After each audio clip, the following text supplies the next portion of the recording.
جب 11 سے زیادہ نہیں پڑھی اور زیادہ سے زیادہ چلیں 13 کو بھی ہم لے لیں تو پھر 20 کہاں سے آ گئی؟ جی میں وہی عرض کر رہا تھا، مجھے جو گمان ہوتا ہے جب میں دیکھتا ہوں کہ صحابہ کرام میں سے بعض لوگوں نے جس طرح یہ اجازت مانگی ہے کہ ہم اس کو عشاء کے بعد پڑھ سکتے ہیں اگر اٹھنے میں دقت ہو، اسی طرح جن لوگوں کو زیادہ قرآن یاد نہیں ہے، نبی صلی اللہ علیہ وسلم کو تو پورا قرآن یاد ہے نا، تو آپ زیادہ دیر تک قرآن پڑھ سکتے ہیں، کم رکعتوں میں بھی آپ طویل قرات کر سکتے تھے، اور جو اکابر صحابہ تھے وہ بھی قرآن کے عام طور پر حفاظ تھے تو وہ بھی یہ کر سکتے تھے۔ جن لوگوں کو زیادہ قرآن یاد نہیں، انہوں نے غالباً یہ پوچھا ہے کہ ہم رکعتوں کی تعداد میں اضافہ کر سکتے ہیں، تو آپ نے اجازت دی ہے اس کی، تو زیادہ تعداد میں بھی لوگ پڑھنے لگ گئے۔ اب جب ایک امام کا تقرر کیا گیا تو تب امام تو پوچھے گا نا کہ کتنی رکعتیں پڑھنی ہیں، تو معلوم ہوتا ہے کہ اس موقع کے اوپر 20 تو نہیں کہنا چاہیے، 23 رکعتوں پر اجماع ہو گیا، یعنی 3 وتر شامل اگر شامل کیا، وہ شامل ہے، اس نماز کا حصہ ہے، تو 23 رکعتوں پر عمومی اجماع ہو گیا، اور مسلمانوں کے یہ شائع و ضائع ہو گئی، ائمہ اربعہ نے بھی بعد میں اس کو اختیار کر لیا۔ اب پوری دنیا میں مسلمان بالعموم 23 رکعتوں کا اہتمام کرتے ہیں، اہل حدیث حضرات البتہ آپ کے علم میں ہے کہ وہ 11 رکعتوں پر اصرار کرتے ہیں، لیکن میرا خیال یہ ہے کہ اس میں رکعتوں کی کوئی تعداد حضور کے پیش نظر متعین کرنا تھا ہی نہیں، آپ اس سے زیادہ بھی پڑھ سکتے ہیں۔ اچھا، اب ایک چیز اور ہے کہ عام طور پر یہ تصور کیا جاتا ہے کہ رمضان میں تراویح میں قرآن مجید کا ختم کرنا ضروری ہے، لازمی ہے،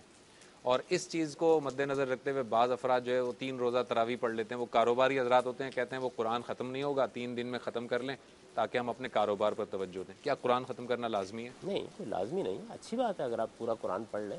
لیکن یہ کوئی لازمی نہیں ہے۔ آپ قرآن تدبر کے ساتھ پڑھیے، ٹھہر ٹھہر کر پڑھیے، قرآن مجید کی تلاوت کے جو آداب بیان کیے گئے ان کا لحاظ کر کے پڑھیے۔ رسول اللہ صلی اللہ علیہ وسلم کے تو قرآن پڑھنے کا جو طریقہ یہ بیان ہوا ہے کہ آپ قرآن مجید کا جواب دیتے تھے، رحمت کی آیتوں پر اللہ کا شکر ادا کرتے تھے، عذاب کی آیتوں پر اللہ سے پناہ مانگتے تھے، سجدے کی آیتوں پر سجدہ ریز ہو جاتے تھے، جیسے اب بھی ہمارے ہاں یہ روایت موجود ہے۔ تو حضور تو ایک زندہ قرآن کے ساتھ تعلق رکھتے تھے، تو اسی طرح قرآن مجید کی تلاوت کرنی چاہیے، جتنی اللہ تعالیٰ توفیق دے، ختم کرنا لازم نہیں ہے۔ گویا جو میں آپ کی باتوں سے سمجھ رہا ہوں وہ یہ کہ قرآن مجید کا ختم کرنا تو لازمی نہیں ہے، پسندیدہ ضرور ہو سکتا ہے، بالکل اسی طرح سے قیام اللیل بھی لازمی نہیں ہے، پسندیدہ ہے۔ جی یقیناً نفل عبادت ہے، جی، یعنی نبی صلی اللہ علیہ وسلم پر لازم تھا، ہمارے لیے ایک نفل عبادت ہے، اور چونکہ رمضان کے مہینے میں آپ روزے رکھتے ہیں، بہت زیادہ ایک خاص پسندیدہ قضا ہے۔ ہو تو بہت پسندیدہ ہو جاتا ہے، رمضان میں ویسے بھی اور بھی نیکی آپ کریں، تو اس وجہ سے اس کا اہتمام لوگ بہت زیادہ کرنے لگ گئے ہیں، لیکن یہ کہ اس کا روزے پر کوئی اثر نہیں پڑتا، روزہ ایک الگ عبادت ہے، وہ فرض عبادت ہے، اس کا رکھنا لازم ہے، یہ ایک نفل عبادت ہے، آپ کریں گے تو اللہ کے ہاں بہت اجر پائیں گے، اللہ کا قرب حاصل ہوگا، آپ قرآن مجید پڑھیں گے، قرآن کی تلاوت نماز میں کریں گے تو اس سے آپ کو روحانیت حاصل ہوگی، لیکن یہ کہ یہ لازم نہیں کیا گیا۔ گویا تراویح کی نماز جو ہے وہ لازم نہیں ہے، پسندیدہ بہت زیادہ ہے، اس کی رکعتیں بھی کوئی فکس نہیں ہیں، آپ 2 رکعتیں پڑھیں، آپ 4 پڑھیں، جتنی آپ کو 3 توفیق، 5 آڈ 7 یعنی ہر پڑھیں، حال میں طاق ہونی چاہیے، طاق ہونی چاہیے، طاق پڑھنی ہے وہ ہے، اور قرآن مجید کا ختم کرنا بھی ضروری نہیں ہے، اور اسی طرح سے باجماعت پڑھنا بھی ضروری نہیں ہے۔ جی بالکل نہیں، نبی آپ صلی اللہ اسے علیہ وسلم کے علیحدہ ہو زمانے کر میں بھی یہ پڑھ معلوم سکتے ہے ہیں۔ کہ لوگ عام طور پر تنہا پڑھتے تھے، اکابر صحابہ تو بعد میں بھی تنہا پڑھتے رہے، یعنی بہت کم شریک ہوئے، اس کی وجہ یہ تھی کہ وہ تہجد کے وقت کو زیادہ پسند کرتے تھے اس لیے۔ ٹھیک، اچھا غامدی صاحب، اب جب ہم کہتے ہیں کہ وطر جو ہے وہ دراصل تہجد ہی ہے جو ہم عشاء کے ساتھ ملا دیتے ہیں، چلیں اس کو ہم وطر کو تہجد ہی کہتے ہیں، تو یہ تہجد ہم رمضانوں میں باجماعت ادا کرتے ہیں، یعنی آپ دیکھیں تراویح جب ہوتی ہے تو وطر بھی باجماعت ادا کیے جاتے ہیں، لیکن جب عام دنوں میں ہم عشاء کی نماز پڑھتے ہیں تو وطر امام جو ہے وہ امام کے ساتھ ادا نہیں کرتے، اس کی بھی کوئی میں تو خاص وجہ ہے؟ صحابہ کرام کے آثار سے جو سمجھا ہوں کہ وہ ایسا نہیں کرتے تھے، مثلا سیدنا عبداللہ بن عمر کے بارے میں معلوم ہوتا ہے، بعض صحابہ کے بارے میں معلوم ہوتا ہے کہ اگر ایسا ہوتا تو وہ جفت رکعتیں پڑھ لیتے تھے اور اس کے بعد مؤخر کر کے تہجد کے وقت اٹھ کے ان کو وطر کرتے تھے، کیونکہ ایک رات میں 2 وطر نہیں کیے جا سکتے، اس سے حضور نے منع کر دیا ہے۔ ایک رات میں 2 وطر، اس کی ذرا وضاحت کر دیجیے یعنی گا۔ آپ یہ نہیں کر سکتے کہ پہلے آپ ایک مرتبہ وطر کر لیں نماز کو، پھر اس کے بعد تہجد کے وقت اٹھ کے پھر وطر کریں نماز کو، تو یہ ضروری ہے کہ آپ پھر طاق رکعتوں پر نماز کو ختم کر دیں، اور بعد میں جب آپ اٹھیں تو پھر اس کو،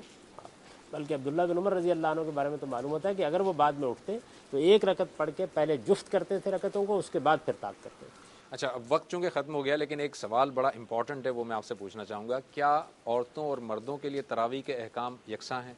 نماز کے احکام یکساں ہیں، تراویح بھی نماز ہے، تہجد کی نماز ہے، جس طرح تہجد کے احکام ہے، جس طرح باقی نماز کے احکام ہیں، ان میں عورتوں اور مردوں میں کوئی فرق نہیں کیا گیا، تو اس وجہ سے اس نماز۔ اور چونکہ تراویح نفل عبادت ہے لہٰذا اس کی کوئی قضا بھی لازم نہیں ہے، اگر میں چھوڑ دیتا ہوں تو اس کی قضا نہیں ہوگی۔ نہیں دیکھیے، بات یہ ہے کہ فرض کیجئے کہ آپ کی نماز رہ گئی، نفل نماز رہ گئی، تہجد کی نماز رہ گئی، اور آپ بعد میں اس کو پڑھنا چاہتے ہیں تو کوئی روکتا نہیں ہے اس سے، لیکن یہ کہ یہ چونکہ فرض نہیں ہے اس وجہ سے لازم نہیں ہے کہ بعد میں آپ پڑھیں،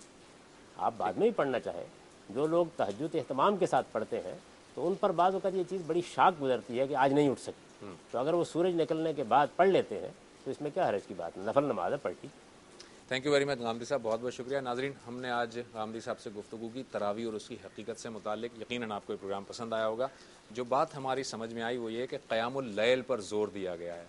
جس طرح سے روزہ رکھنے پر زور دیا گیا اسی طرح قیام اللیل پر بھی زور دیا گیا ہے، اور جتنی آپ کی استطاعت ہے ضرور قیام اللیل ہمیں کرنا چاہیے، اور جتنا قرآن تدبر کے ساتھ ہم پڑھ سکتے ہیں، ظاہر اللہ تعالیٰ کے ہاں یہی مطلوب ہے۔ اگلے پروگرام تک کے لیے زبیر احمد کو اجازت، اللہ حافظ۔